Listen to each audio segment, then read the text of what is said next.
What's up, everybody? Welcome back to yet another episode of The Bargument. It is December 1st. I think it is. We just got done stuffing our face with turkey and stuffing and all that shit. So now we're hitting the studio and we're going to chit-chat a little bit. I've got a series of a couple different questions and tips and things that we're going to discuss. We're going to talk about current events, different things like that. But right out of the gates, ma'am, how was your Thanksgiving? It was fantastic. Fantastic. Did you overeat? I mean, I wasn't disgusted at the end. You use that word disgusted. That's usually when people are like, oh man, you went up for 4 plates. I was very satisfied. The food was good. I could keep eating.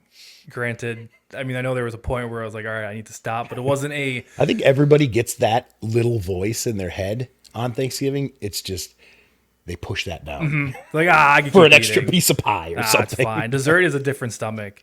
Yeah. And I just Are you a big dessert guy? Yeah, French silk pie is the thing. French silk pie. Yeah, so we had our normal food, cooked some stuff, had some soup, other beef, lots of bread. Lots of bread. So they rolled you down the driveway. Oh, it was so good, but I didn't feel stuffed. It was very comfortable. Nice. Amount so you had of a little food. bit of control this year. Control. I mean, I was still hungry. Oh yeah, this would be. I'll definitely say this was the first Thanksgiving in a couple years that I actually way underate. I underate. I didn't expect to undereat, but I just, the way that I tend to feel with all, I mean, you walk up and you know how it is. There's like 7 to 25 different dishes there. It's a new buffet. And you're like, what? And you want a little bit of each, but it's you get to the point where you're going, oh my God, I'm gonna feel like shit. Like this is gonna hurt. So I started to eat really, really small portions. I actually sat next to my wife's cousin, and she's maybe 15, and she had a bigger plate than I did this year. And I was like, wow, this is weird. But I just knew I didn't want to fuck with my stomach. I'm getting into that age where everything I put in my body, I can feel. I can feel right away. It's either doing something good or bad in my system. So, you take the chains off a little bit and you eat, but I definitely, like, when I threw my plate away, I wanted so much more. I know I underate, but I didn't want to wreck it for the rest of the night either. Being that you ate, what time did you eat? Like 2 or 3 is like usually when most people eat, I want to say. Yeah, between 1 and 3 is like you sit down. And then you think to yourself, you've got all night to eat that. So I thought to myself, okay, I'm going to still eat probably 3 more meals after this. And I know that if you stuff with one, you're screwed. It's just going to sit in you like a boulder and a rock. And I just knew I didn't want that feeling. So I underate, and I actually brought a meal with me to Thanksgiving, knowing 2-3 hours later, I wasn't going to go up and eat more Thanksgiving. I had my meal. Jen's family is who we usually go to, and they understand. They know. They're like, oh, there's that guy. He does that. Bodybuilder. But it was just the fact that I felt almost proud of myself when we pulled out and drove home. I was almost proud of myself that I didn't eat until I just couldn't breathe, because we've all done that before. And that just gets to be hell. Like you were just saying about the charcuterie board. I hope I said that word right. I think that's how you say it. Charcuterie. Perfect. You're just like, I kept going back and back and back. It was fine bread because it wasn't like it was sourdough. So again, that's completely different, and that's why Absolutely. I didn't feel digest full. a whole different way. And I was just eating. I was like, this is a good piece of bread. Put some blackberry jam on it with goat cheese. Done. Have another one. Done. Have another one. It's just done. Yep. And then next thing you know, all your conversations are around that board. Like the whole group will go up and just start to shift, and they hang out there. Like the water cooler at work, everybody just goes and hangs out where the food is.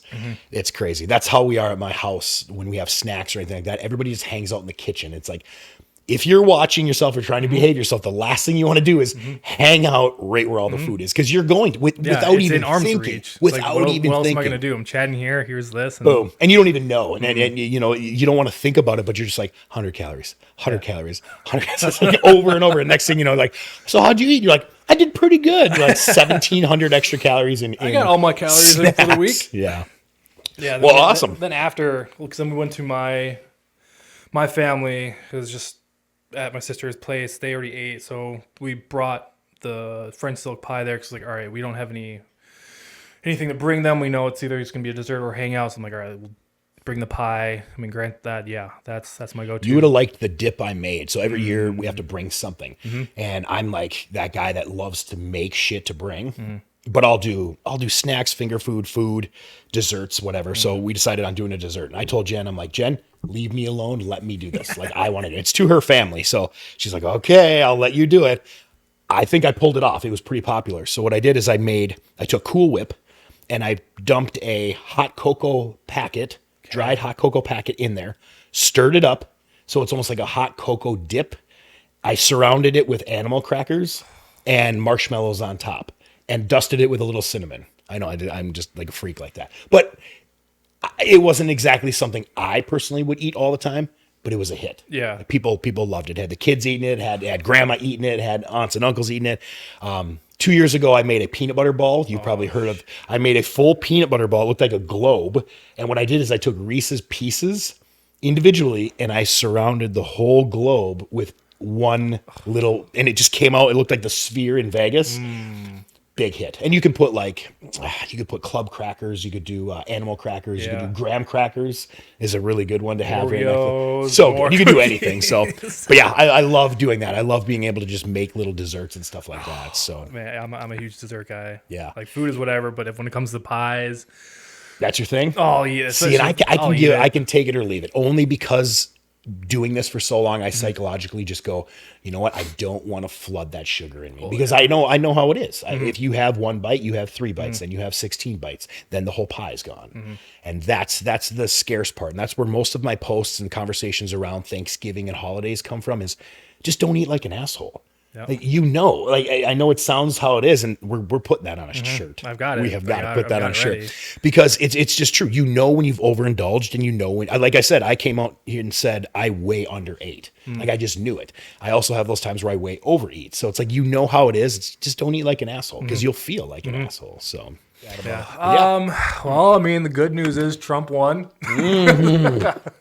Absolutely, things are going well. Anybody listeing to this that they're doesn't probably agree like, with that, they're not going to listen to us anyway. Doesn't matter. Nope. He's that's a huge one, man. Just we could sit and have a whole conversation on that. We have the pros and cons from each side. You know how they're going to be, but I know how you are. You know how I am. We wouldn't be sitting here together. We wouldn't be friends if we thought different politically. As terrible as that sounds, it's just. Jen and I discuss that all the time is how could you be in a relationship where one is on the other side?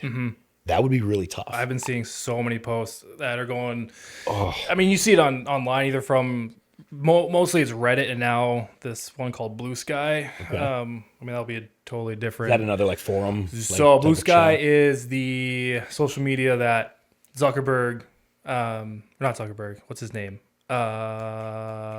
Elon? No, not Elon. It was the old Twitter guy. I don't know. I forget his name. That's how irrelevant he is. There you go. Good. So he made it. Everyone's going to gravitate towards there. But then, Elon Musk came and did that. But now Blue Sky is like all the liberal thing. But they're getting censored so hard. That's the and thing. Elon's like, I wouldn't do that. Thank you. And that's the thing. It's like he talks about why he bought X. Yeah. To bring back free speech. Yeah. And I hate how people are like, well, I believe in free speech unless it offends me. Well, that's not free speech. Free speech is yes and no. It's the ability to argue and go back and forth like that. It's open dialogue. Now it makes sense why it's called Blue Sky. Yeah. And so I was wondering. I always think about that. And there's so many people on there disavowing their spouse or their neighbors. And it's just like, why? And again, this economy is better. Money. Have you looked at the stock market lately, guys? Seriously? Not stocks, crypto, that is everything. Everything's spiking. But again, I step on some people's toes here, but I just feel like those type of people wake up in the morning wanting to fuck shit up. And not in a good way. They just wake up and they're just pissed off about their life, so they want to ruin other people's lives. I hate saying it, but it's fucking true. Spade's a spade, I'm going to call it. I think it is funny, though, that there's Reddit and there's Blue Sky, red and blue. They should split that and have that. There's your political shit right there. Yeah, I mean, they're both getting inundated with just... I'm dumping this person. But then again, think about it. We're never, ever, as close as the races are, regardless, it's usually 49-51 or whatever it's going to be. It's always super We're close. never going to agree. We have to just ride it out. We have to understand. I wasn't exactly the biggest fan politically of Obama. We did 8 years with him. So you didn't see me rioting. You didn't see me burning down buildings. You didn't see me laying on the roads. You didn't see me bitching and moaning. I went to work. I did what I was supposed to do. Maybe I didn't agree politically with a lot of it, but you just do it. It's different nowadays, man. I mean, people just, they individualize people and they'll hate somebody and then they hate somebody. And then there's no consequence for hiding behind a keyboard. If you could get punched in the face every time you wrote something stupid online, that would be great. Was it Mike Tyson that says, everybody's got a plan until you get punched in the face? Yeah. Then or punched in the mouth, then you have no idea what's going on. So, speaking of that, the Tyson fight. yes. Did anybody watch that one? Probably. Well, man. let's see. Or try to watch it. How did that work? How did it go for you? I was mainly watching everything on X because I don't care about the fight. I don't care about Jake Paul. I didn't really care about Tyson. Like, granted, fighting, they're whatever they do, respect. But after the videos came out and everything, 100% staged. 100%. Where they slowed down Tyson's punch 100%. And Jake. Did you read the quote of Sylvester Stallone? What he said about Mike Tyson? He said Mike Tyson's the baddest motherfucker he's ever met in his life. And he said that Jake Paul should be lucky Tyson spared his life. And I know he's 60. I know this. But he also put in there's some things you do financially to take care of your family. We knew. It's $20 million from Mike Tyson. He's at a point where he doesn't need the clout. He doesn't need the publicity. He's Mike fucking Tyson. Yeah. He took the money. And who wrote the check? Jake Paul wrote the check for him. So and Netflix too, because it was a Netflix special. And then what is exclusive. it? 60 million views or 60 million viewers at the time. We couldn't even. You know how I watched that fight? We couldn't even watch the girl fight before. I'm not quite sure who the women were fighting before. Yeah, I don't either. It was so blocky and catchy and it bogged down. It was so bad. We ended up going onto Facebook, and one of my friends actually had it Facebook Live and set his cell phone up. And then I sat and watched. He had like 30 some people watching his feed to watch the fight. So Jen and I, it got to the point where it was 11 o'clock at night or so when the fight came on. And we laid in bed and held our phone up and watched through a friend of ours live stream because we couldn't watch it. Yeah. It just kept rolling and trying to load, which is scary because Christmas coming up. They just signed, they just signed for a bunch of NFL games, I think. Yeah, NFL and the WWE. WWE Network, huge. Very specific on like, holy cow. Like, what if they don't have enough, like, data? Or what if they don't have enough? And you'd think. And you know so much more about this than I do. Yeah, the whole server, yes. Doesn't make sense. You sign an exclusive deal with these two guys to make it only on your streaming platform. You don't come prepared saying, hey, this is going to blow up. There's my question to you, because you're such a deeper tech than I am.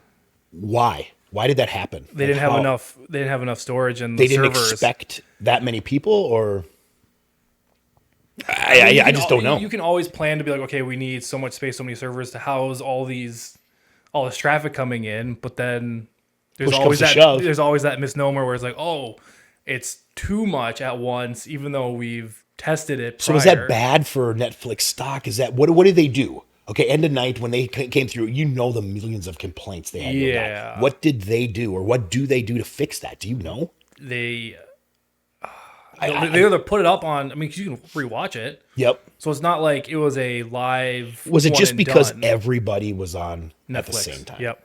It was because we've all dealt with that too, where if so many people are on your internet or whatever, it kind of bogs down. It's just traffic. So it was too much traffic. It couldn't handle it. And again, it's Netflix. You'd think we have the capabilities in all these servers. Yeah. That was my question. But yeah, watching all the setups and the slow motions of where Tyson went to go, and you see the videos of him training. Yeah, the training versus him actually fighting. Not even close. It almost looked like he had like a disappointed look on his face of like, I really am just biting the bullet. That or just bored. He's like, this isn't worth my time. This isn't a legit fight. Yeah.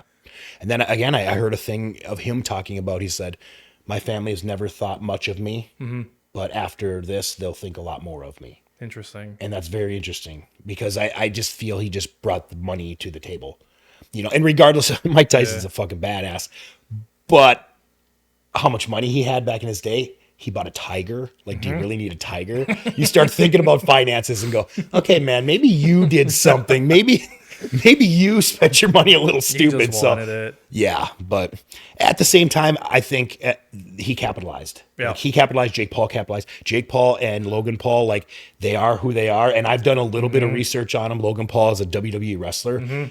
Incredible. He is really good. Yeah, and they're crazy athletic, but they're capturing the moment right now the same way they did when they were younger, doing TikTok and getting it all. You go back and look at all the videos. These so embarrassing. Oh, but they don't care. They were the YouTube They captured bros. the viewers, and I think they're geniuses, man. I know it sounds fucked up to say, but I feel like they're geniuses because he'll run his mouth to talk shit. He'll pick at people because it's clout. And in 2024, 2025, clout is what gets you to the top, sadly, at times. Anything in the last 5+ years, that's all. But him and his brother came from the TikTok, or not TikTok. They came from remember Vine? Vine, yes. Yeah. So Again, I'm new to this. I'm new to like the back research of it, but like even my wife like researches a little bit of Jake Paul and all his stories, and it's an awesome story from nothing to something, and now everybody knows who it is.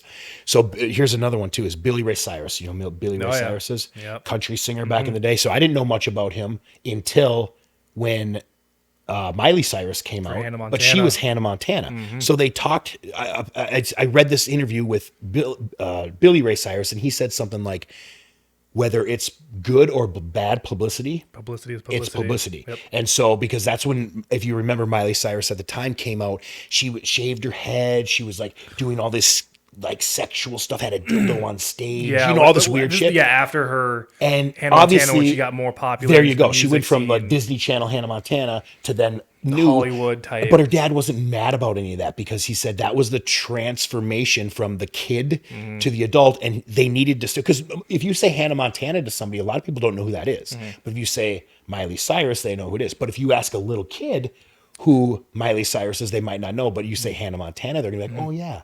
So it's such a clout chasing and publicity, good or bad. It's your name and my wife and I were just talking about this. Remember Britney Spears when she shaved her head and went crazy and had the umbrella and what is that? She dated or married that Kevin Federline for like 18 seconds. God. Like crazy shit. Yeah. We could go on and on about that forever. She is but now you don't hear much about her. She's calmed down. I think she grew her hair back. I think she's got her hair back, but she's still making random video. And everyone's like, "Is she okay?" I mean, I don't know if she's still battling that lawsuit with her dad or her. Yeah, how about that? How about that? If you're fighting with your family over who gets money, that's gross. Yeah, I kind of stayed out of it, but it's just funny to watch these videos every once in a while come out. It's just Britney Spears dancing in front of her camera with knives. You're like, what kind of drugs are you on? Yeah, or what message can are you you bring sending? us some? Yeah, it's the wildest shit to watch whenever Spears drops a new video. Yeah. Then her sister is doing her own thing too. Yeah. Like some weird farm series with a But again, husband. a Disney. She was a Disney girl. Yeah. I don't Zoe even know. 101. There you go. See? Yes, you're freaking 35 years old and you know what that is. Yep. So, oh man, we could go on current event stuff like that forever. All right, so I did come up with 21 tips to be your absolute best. Now, what I did here is I just randomly threw together things that, again, I've been doing this for almost 19 years now with nutrition and bodybuilding and personal training. The big thing is I get these questions all the time through all social medias and just in general, people walk up to me. Some of these are just everyday questions, but it's nice to get them out there because a lot of those people just yesterday, 2 days ago, excuse me, or no, it was yesterday. I was training legs and a guy came up to me and all he said was, "Is creatine really that good?" Oh, we're back on That's creatine. Literally right back to creatine. Yes. And I, you know what I did? I told him to watch our little segment that we did on this. And I just vaguely told him a little bit about it. Next thing you know, he's like, "Do you have any for sale here at the gym?" Obviously, I'm the gym owner of Midwest Health and Fitness. And I had one for sale. And so I was like, yeah. So I was explaining to him what it was. And then his wife was like, "Well, can I take it?" And I was like, absolutely.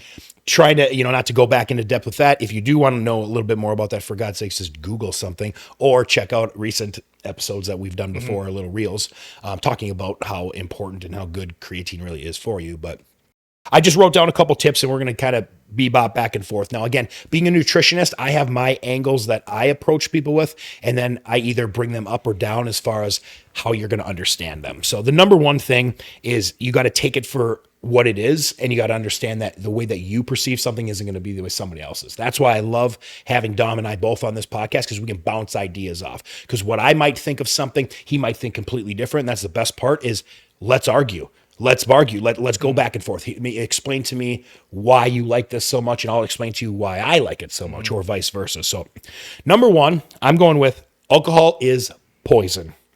Keep it as low as possible. And I know that you got so many people that probably just went and just turned us off right there. But I'm talking about the classic, like every day you have a beer, 2, 3 or 4 drinks, 4 or 5 drinks.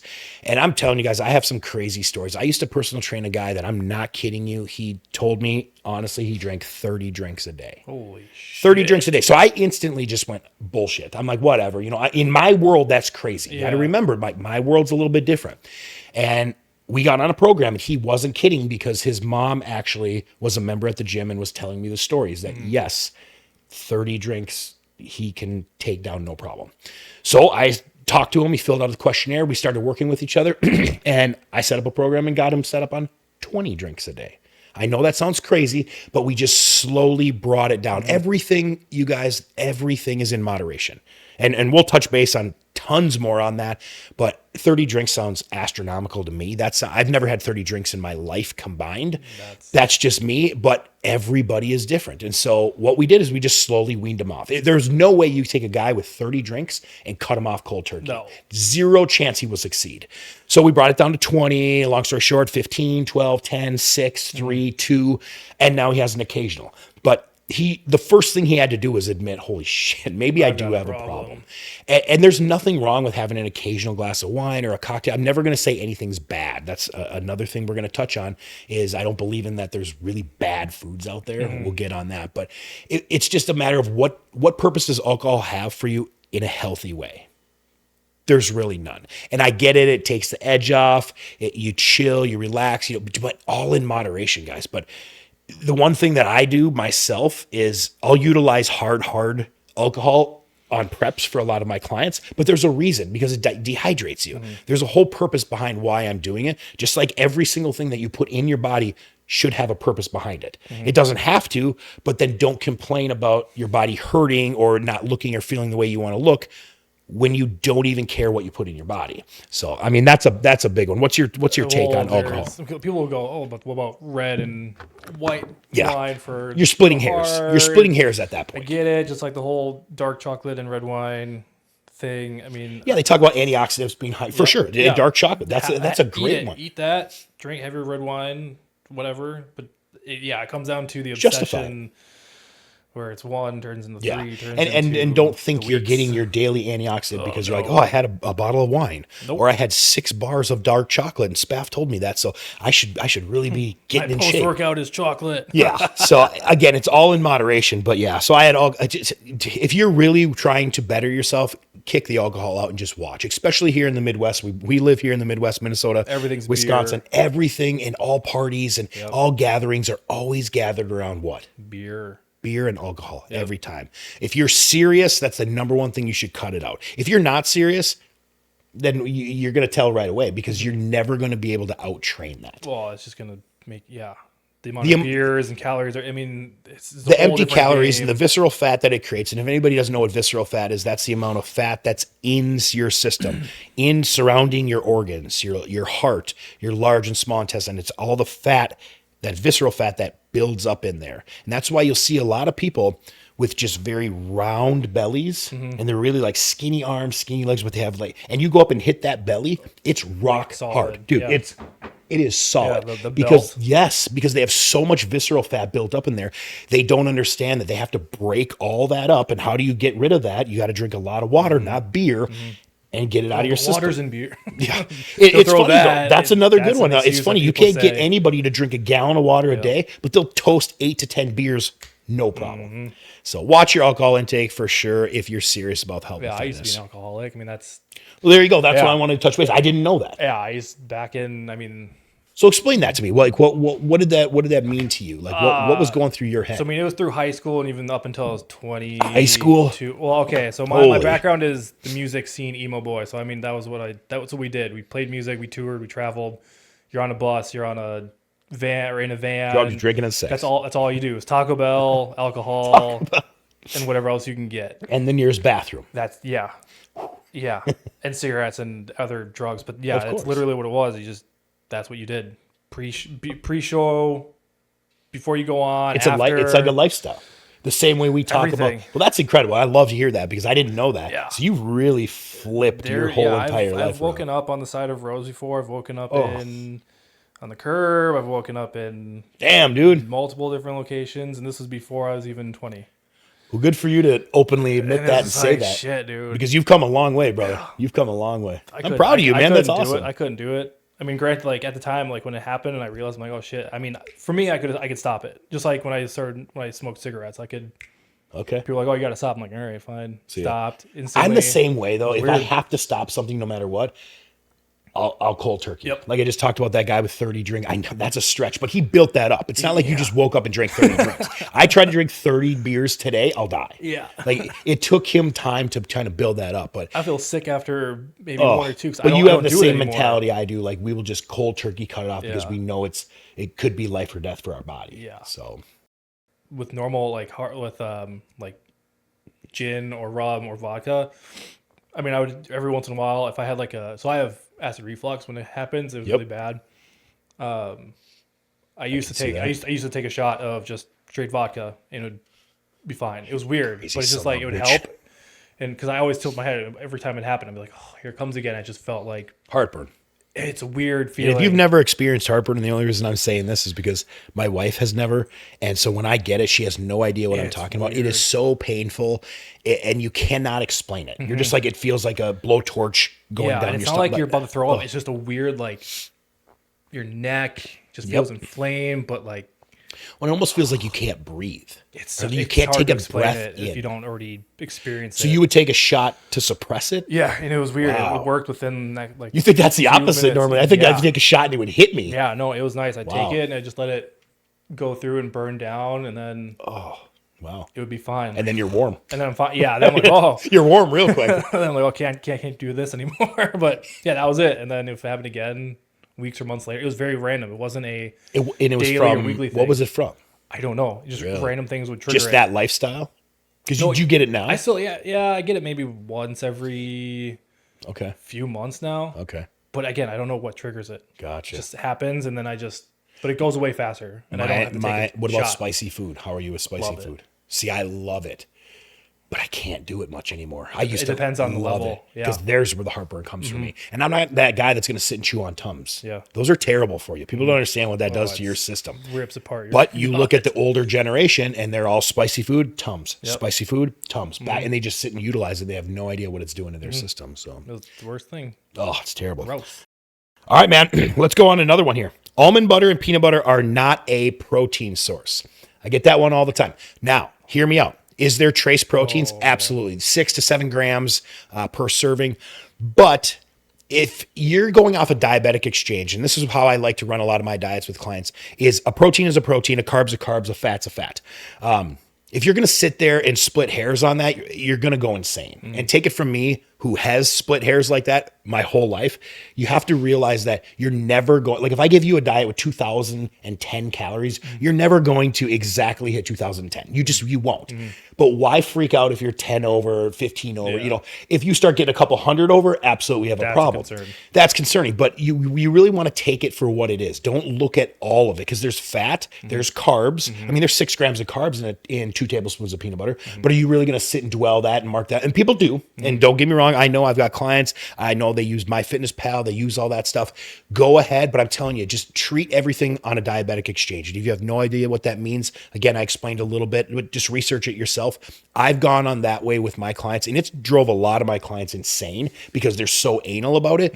But don't freak out about that. And don't think to yourself, okay, well, there's 7 grams of protein in peanut butter, 7, 14, 21, 28, 35. Ooh, I want 35 grams. I'm going to have 5 servings of peanut butter. That's the reason why this is on the list, because I'm not kidding you when I say people have done that before. Don't use your protein source with peanut butter or almond butter. You have any experiences with that?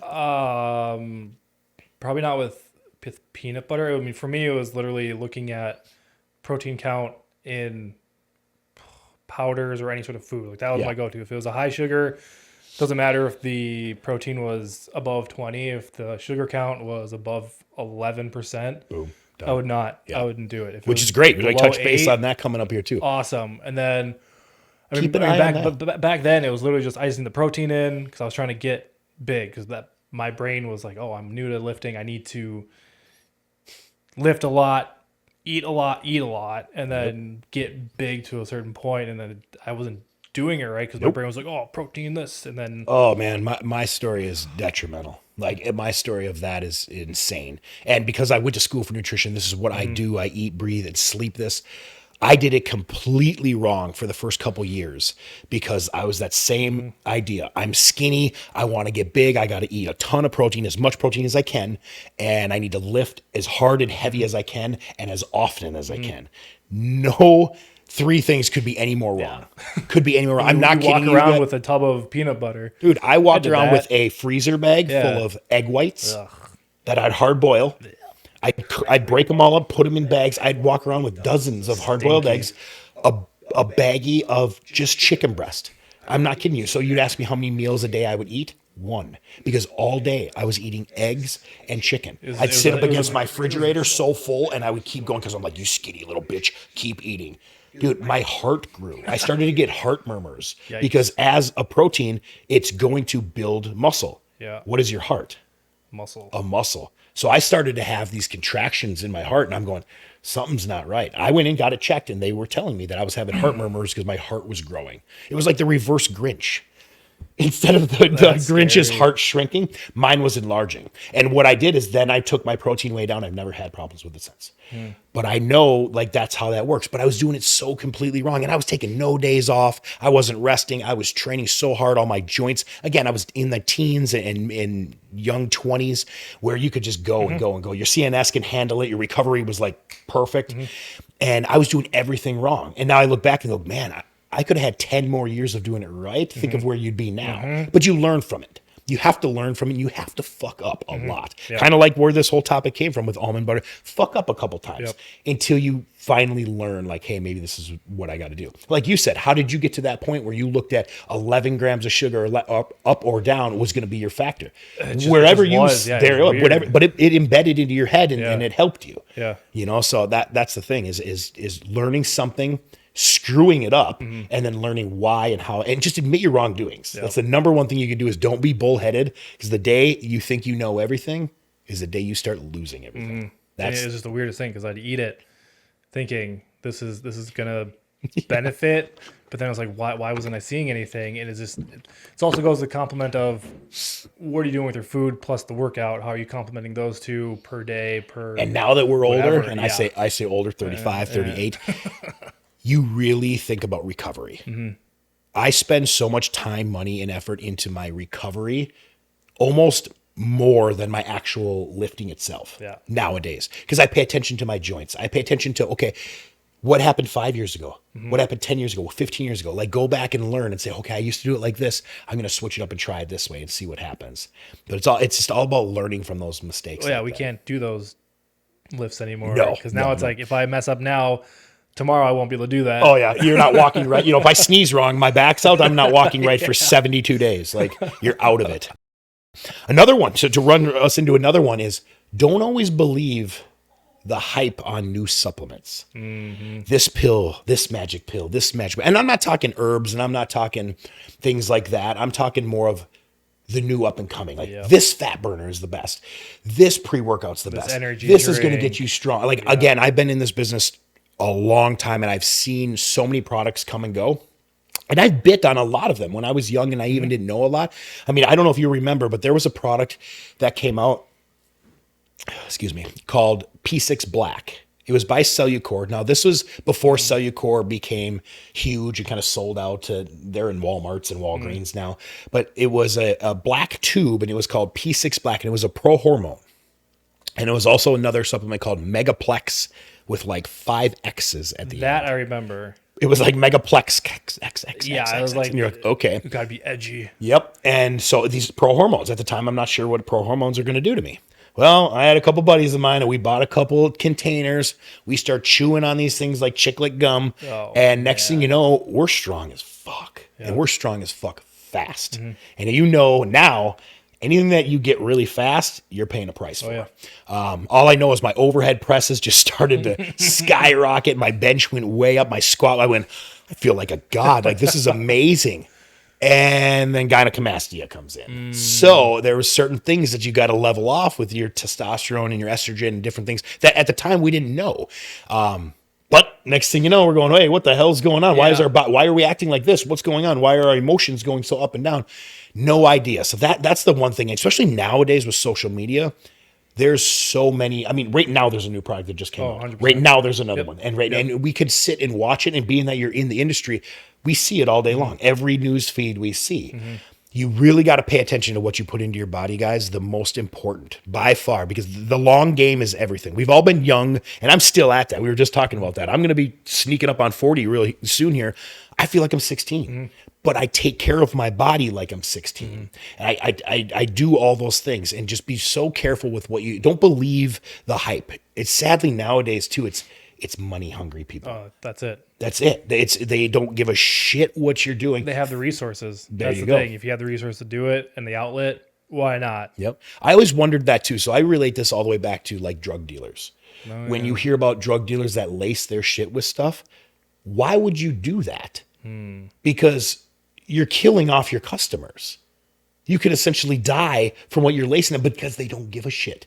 They want your money. You're paying them. They don't give a shit what happens to you. So that's what's so important. You really got to think about that. Is you think maybe people have your best interest. They really don't. That's kind of a big one for me, because I just see it all the time. What's the new up and coming fat burner? It's called sleeping, taking Epsom salt baths. It's called eating correctly. That's the number one thing that's beat up the most, is people just aren't eating the right stuff at the right time. All right, so let's move down here. So cardio is a quick fix for results, but weightlifting is an investment into your life. Now think about that quote. It's so true. It's so true. Cardio is a quick fix, but weightlifting is an investment in longevity of your life. That I couldn't agree with anymore. Now, before I got into bodybuilding, I was an athlete. I've always been an athlete. I love competition. I love sports. I never really cared about what I looked like, because it was all about how you performed. All about how you performed. You're in wrestling. Football, baseball, basketball, hockey, wrestling, you name it. I played Same. the sport. I love track, all that stuff. I loved it. It went season to season to season to season. Now, mind you, I was a 103-pound wrestler senior year. Like, I was ridiculously small. But it was because I was a cardio bunny. I look back at quotes like this and I go, God, it's so true. Is I didn't eat anything. Oatmeal cream pies, Jolly Ranchers, granola bars from the gas station, a French vanilla cappuccino. Like, that was like my daily intake of food. For real. That's fucking terrible. It's terrible. But it didn't sit on me, because I was ADD, active. ADHD, all of it. And I was active. But I never weightlifted. Now, I never weightlifted until I got to like 9th and 10th grade, like actually taking it serious. But football and everything starts, and baseball starts at like 5th grade, 6th grade, starts to get a little bit, 7th and 8th, they get a little bit more serious. Might be earlier nowadays, but I didn't eat anything, but I'd be running around like crazy. I had nonstop energy, but I was.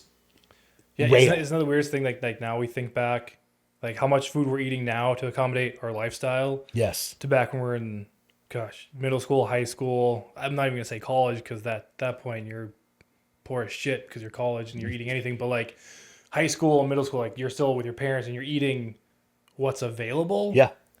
But it's not a continual, like, 2 hours later I need to eat. It's have breakfast now. Yep.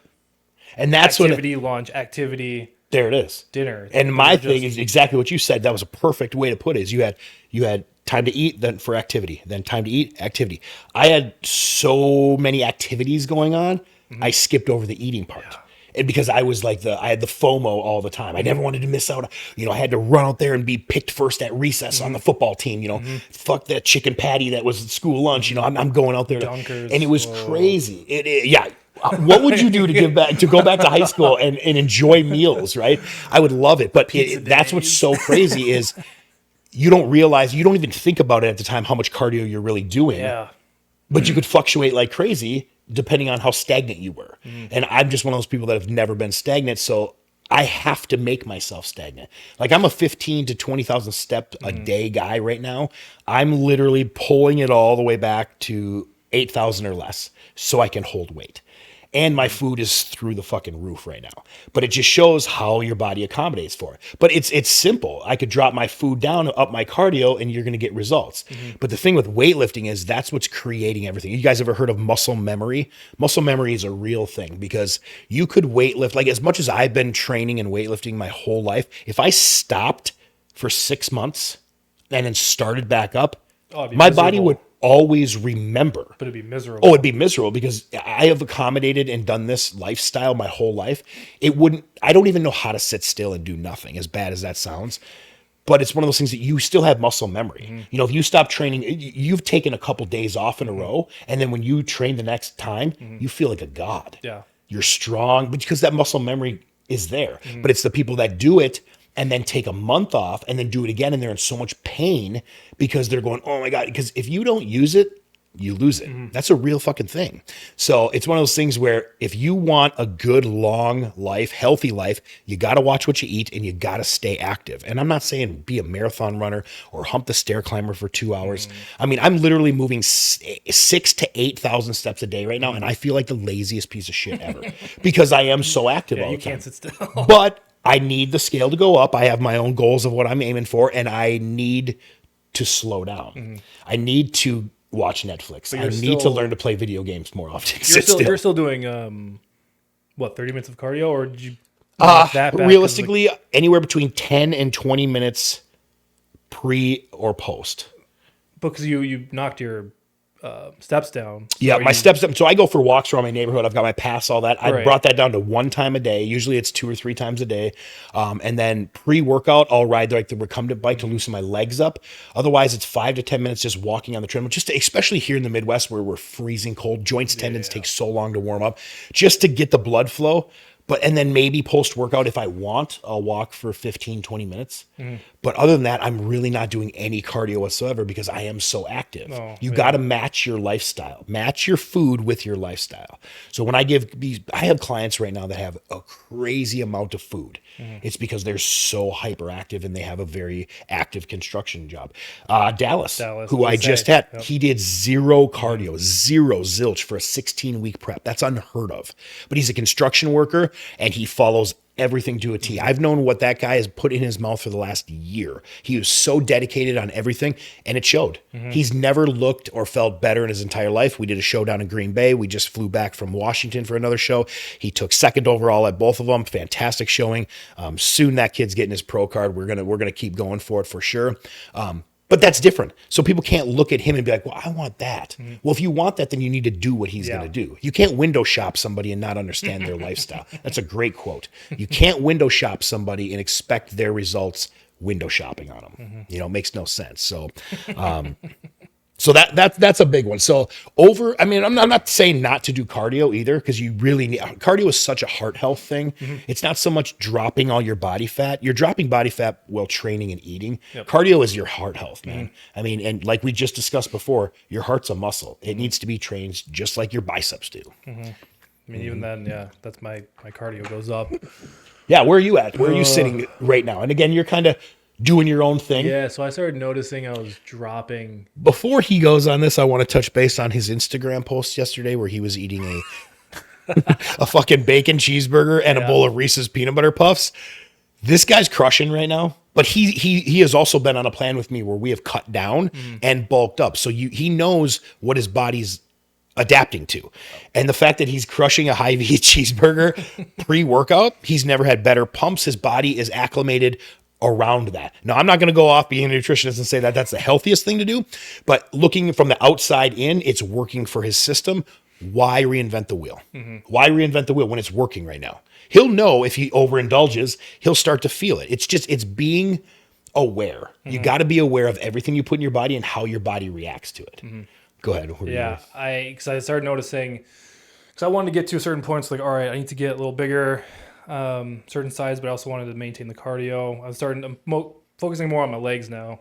I've been noticing that because I'm incorporating more of what I actually need, and that doesn't really make any sense to anyone else, but to me it does because I've been able to witness it. Well, it's because you're paying attention. You're bullet pointing. Okay, I need to pick this up. I need to pick this up, and in order for those to go up, I got to change this. It's paying attention to your body. Like, pay attention to your body. It doesn't you only have one body. You only have one temple. Pay attention to it. Yeah, my pre-lift sizes were nice, but then even I've noticed like, oh yeah, I'm kind of less on full size, but it's like a shredded size, but it's not, to me, it's still not shredded because we're bodybuilders. Body dysmorphia is 24/7. 24/7. So I started noticing, I'm like, all right, let's try to bump up the food again. Let's get the lifting more focused. Had that cheeseburger. It works because it's a nice pre-pump. Yeah. The saturated fats just blow up. It works. Your It's pumps are amazing. insane. It's all that sodium in Yeah. there too. It's just a sodium bomb. I call them sodium bombs with my clients. Yeah. Where I'll be like, hey, you need to do this. Go get 5 guys, wait an hour and a half to 2, depending on how it digests. Go train. Yeah. And they're like, what? And I go, trust me. But there's also clients where I flip it and we'll have post-workout for that. Yep. Then there's some clients that don't even get a burger. Yeah, I don't do post lift burger. It's everything. All that food is before, and then I get back on the ground beef and rice stuff, or like the Kodiak with protein. Or it's example, cleaner. what you saw with the cereal. It's an it's a healthier puff cereal, kind of like Reese's, but it's the organic from 365. I mean, you're seeing me too. Type. I'm eating a bowl of cereal or 2 a day right protein now. powder shake or protein shake in it as the base. Yep. That's and it's working. It works. So it's like I've noticed because I started doing it, I think maybe 2 weeks ago. It's like, all right, I need to get that size back up because you notice you're like, oh shit, my size is a little down, but my pumps are still as if like you're getting noticed. Like, damn, that dude's huge. It's like, oh, it's just a pump. Perfect. But then after or before, you're like, oh, I need to get back up. So recently, it's been. And which is perfect because what you're doing is you're creating that workout sandwich is what I'll call it. Is you want to be eating the most amount of your calories around your workout. Yep. So for instance, my off day is today. So I'm bringing my meals really low. I have 5 meals a day. Normally I'm doing 6 or 7, but I bring them down to 5, and my portion size, especially my carbs, are a little bit lower today. Fats are a little higher. I'm not exerting a ton of energy. I'm not squatting. I'm not deadlifting. I'm not benching anything today. I'm just chilling today. So I bring those down. But now, like we talked about, tomorrow I'll have a high carb day. But you bet your ass your pre-workout and your post-workout and your intro, if you're really serious about pushing that, are through the roof. Those are going to be your biggest meals of the day by far, because that's when you're stretching fascia, you're ripping myofiber tissues. And if anybody doesn't know what that is you're essentially damaging muscle tissue when you're working out. You're not getting your gains off of working out. You're getting your gains from recovering and pushing the proper nutrition in there. And what I mean by that is making sure that when you're damaging yourself when you're training, I hate using that word damaging, but you're essentially damaging muscle tissue. It needs to recover the right way. And if it can recover with not a lot of food, okay, well then you're probably going to lose weight. But if you're trying to push it up and you're trying to get rounder shoulders, you're trying to fill out more, we want to push more food. So always think about like the workout sandwich, food before, food after, and everybody digests differently. Yep. I always say 60 to 90 minutes, but there are some people that can do it within the hour. And there's some people that honestly have to wait 2 to 2.5 hours. But if you're at that point, you need to talk to a coach or talk to somebody that can help with your digestive tract, because at that point, you shouldn't be holding on to that much food. You should be going through it like a furnace. Yeah, well, it depends on what you're even eating too, and that's 100%. We've covered that before, but yeah, like my daily food from at least my schedule is it's ground beef, rice. But in the morning I have my Kodiak pancakes. I do 2 scoops of whatever it is, plus a full scoop of protein powder. Eat that. It makes 2 pancakes. I put sugar-free syrup on it. Boom, that's it. And then I typically will have ground beef and rice before as like a second meal. If I know I'm going to get into the gym around that time that I would eat, I'd hold off on that beef and rice meal. I'd get that burger. Yep. Like, all right, I'm going to get that. That's 1,100 calories right there, but it's nice. It's literally just the beef, cheese, and nice bread. Eat that. Cool. Go lift. Oof, and then after pump is just awesome insane. pump, awesome lift. After that, I'll have the cereal. And then after that, I'll get back on the beef and rice. So I probably end with 5 or 6 actual meals, but I don't count the burger or the post cereal as a meal. It's just that's my lift food. Yep. So you're crushing beef right now. Yeah, and then even then what are you? Are you 85? Are you 93? Are you 96? Yeah, so we used to do the 88-12 from Costco, but then for some reason that beef, it just does not sit well. Okay. I don't know if it's just how they prepare it or see how he says that, guys. This is important because he found out that wasn't working, that something wasn't digesting for you. Switch up your game. I have a ton of clients that I write different programs for, and if it's not going to work for everybody, pay attention to what's not working in your system and switch things up. Yeah, it was for something was going on. It's either their fat content or it's just however they made it. I mean, granted, it's Costco. I mean, like, we understand that they get higher quality meat, whatever. Stopped going from there. I get the meat from either Target or Hy-Vee. It's typically Target because it's like $1 cheaper, whatever. Yep. I try to go for the 94.6, or sometimes on off chances they'll do a 97.3, and it's very rare. Yep. I try to get that. I pretty much try to stay 90 and above. Yeah. So the only beef that it I works. do myself is the 96.4. Yep. I run it in 96.4. It's just a leaner beef. You know, obviously you get the 70-30, you're getting a lot more marbling, you're getting a lot more fat content. You don't need that unless you're going for certain goals. You know, that's why I can't ever say this is a good food, this is a bad food, which is another one of the tips here is there's no such thing as a bad food. And we can piggyback off of where we're going with this because we're talking bacon cheeseburger or cheeseburgers. We're talking cereal. Listen to the stuff we're talking about.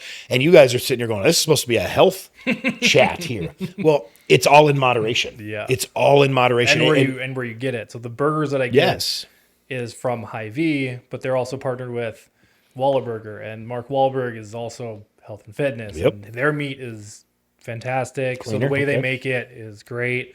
It's the burgers I get in the gas station. It's different from Wahlburgers, but it's the same meat. It's still made the same, but it's a little bit better quality because the chef that makes it. Yes. Oh man, he's awesome. See, and the best part about it is it's working for you. Yeah. And now anybody listening to this, don't sit and go off of our diets and think you're going to be able to perform at your best or look like us or whatever you're shooting for. You got to pay attention to your body. It's working for him. He's going to keep doing it. Do you think he's going to stay on this diet for the rest of his life? Absolutely not.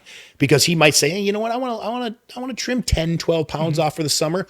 Guess what he's going to do? He ain't eating beef for every meal. He's going to throw in some chicken, some turkey. He's going to drop some carbs down, pick up some fats. He's going to move things around. That's why it's so important. And I know half you guys out there don't want to think or listen or even deal with that shit. That's why you hire a coach. Yeah. I mean, regardless, I'm not just cheap plugging myself as a coach, but get somebody to oversee what you're doing. Because when you can send accountability check-ins to somebody, they're going to see something you don't see. Yeah. And what you think might look really good might look really shitty. And what you think might look really shitty might look really good. So it's one of those things to have some, and you got to be able to take constructive criticism.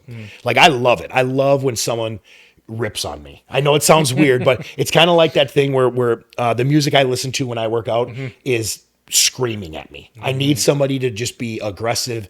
That gets me to the spot I need to be. You have to be able to take constructive criticism and understand that you can get better.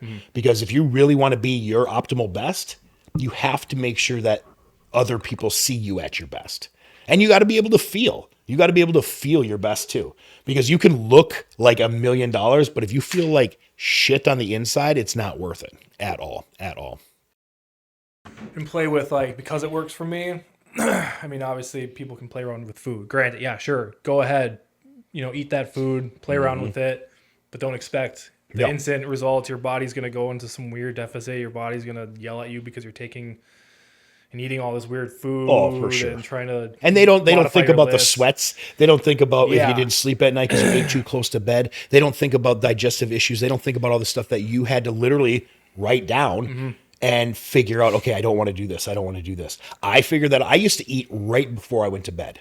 Like, I would crush a huge meal and then slide into bed. I slept like a baby. It was awesome. Nope, not anymore. No. I'm Mr. 2 hour window before I go to bed because my digestive tract doesn't like me laying down and trying to sleep anymore. Heartburn, insomnia like crazy, tossing, turn, night sweats, all that stuff because I'm eating too close. Well, the whole misconception of, man, I can't remember who even said it. It was years ago, and people would take it as like the word eating carbs before bed.